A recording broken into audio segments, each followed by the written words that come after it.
Comment utilise-t-on les personas en marketing? Les bailleurs personas devront orienter toutes les actions du marketing définies par l'entreprise. La création des personas implique de s'interroger sur les pain points, c'est-à-dire les douleurs et les problèmes que votre offre de produits, de services ou de contenu peut contribuer à résoudre. Utiliser des personas permet de s'aligner sur les véritables attentes des prospects et des clients. Plutôt que centrer sa communication sur la promotion de ses offres, l'entreprise va maximiser ses chances de convertir ses prospects en clients et réaliser des ventes en répondant à leurs besoins. Une fois les problématiques des personas identifiées, il convient de recenser les mots-clés à même d'attirer les visiteurs sur les contenus du site web et d'améliorer son référencement par les moteurs de recherche.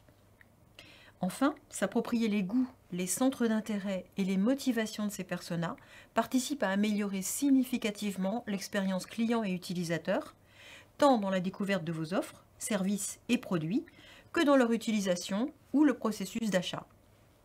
Les personas construits conjointement par l'équipe projet et les utilisateurs vont être d'une aide considérable dans la conception d'une interface, d'un logiciel ou d'une application.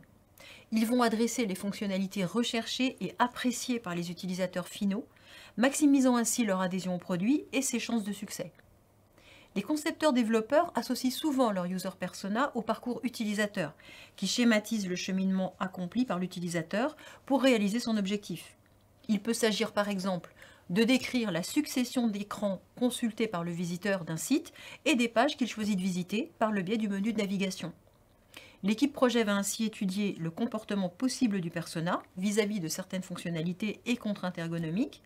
Elle pourra constater certains points de friction, c'est-à-dire les situations susceptibles de dégrader l'expérience client, ou de risques de frustration durant l'utilisation du site, des applications ou des interfaces, par exemple des délais de réponse ou d'affichage trop longs.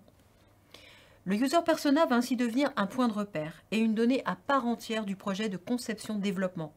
Cela va aider l'équipe projet à garder à l'esprit les objectifs techniques et ergonomiques à atteindre.